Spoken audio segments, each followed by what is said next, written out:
৩৬ জুলাই ২০২৪ গণঅভ্যুত্থানে স্বৈরাচার বিরোধী আন্দোলন। এই আন্দোলনে সবচেয়ে বড় ভূমিকা হিসেবে দায়িত্ব পালন করেছিলেন বাংলাদেশ জামায়াত ইসলামী। ২০২৪ সালের জুলাই আগস্টের বৈষম্য বিরোধী ছাত্র আন্দোলন যখন স্বৈরাচার বিরোধী গণ অভ্যুত্থানের রূপ নেয়, তখন বাংলাদেশ জামায়াত ইসলামী ও তার অঙ্গ সংগঠন বাংলাদেশ ইসলামী ছাত্র শিবির সক্রিয়ভাবে অংশগ্রহণ করেছিলেন। ১৮ জুলাই ২০২৪ সালে তারা আন্দোলনের পূর্ণ সমর্থন ঘোষণা করে। তখন বাংলাদেশের অনেক বড় বড় রাজনৈতিক দলগুলোও চুপ ছিল। আমরা তার নাম নিতে চাচ্ছি না বর্তমানে। তারা এই আন্দোলনকে দ্বিতীয় স্বাধীনতা বা গণ অভ্যুত্থান হিসেবে অভিহিত করে থাকে। শিবিরের কর্মীরা ছাত্রদের সঙ্গে রাস্তায় মিছিল, সমাবেশ ও প্রতিরোধে অংশগ্রহণ করে।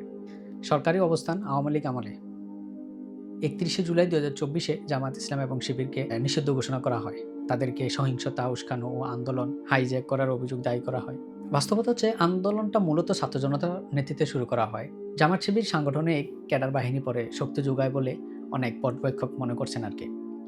৫ই আগস্ট বা তথা ৩৬শে জুলাই ৫ই আগস্ট হাসিনার পতনের পর অন্তর্বর্তীকালীন সরকার ডক্টর ইউনূস তখন জামায়াত ইসলামের যেই নিষেধাজ্ঞা ছিল তা প্রত্যাহার করে, কারণ সন্ত্রাসী কার্যকলাপের সুনির্দিষ্ট প্রমাণ পাওয়া যায়নি।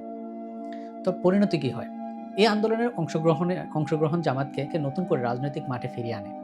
তারা যখন এই ঘটনাকে নিজের পুনরুত্থান বলে অংশগ্রহণ হিসেবে দেখে, এই আন্দোলনে অংশগ্রহণ জামাতকে নতুন করে রাজনৈতিক মাঠে ফিরিয়ে আনে। তারা এখন এই ঘটনাকে নিজেদের পুনরুত্থানের বড় অংশ হিসেবে দেখে এবং জুলাই অভ্যুত্থানকে স্বাধীনতার দিবস বলে উল্লেখ করে। জুলাই ২০২৪ ছিল সাধারণ মানুষের আন্দোলন। এখানে বিভিন্ন রাজনৈতিক দল অংশগ্রহণ করেছে, কিন্তু কেউ আগে বা কেউ পরে। ইতিহাস শেষ পর্যন্ত মানুষের রায় দেবে।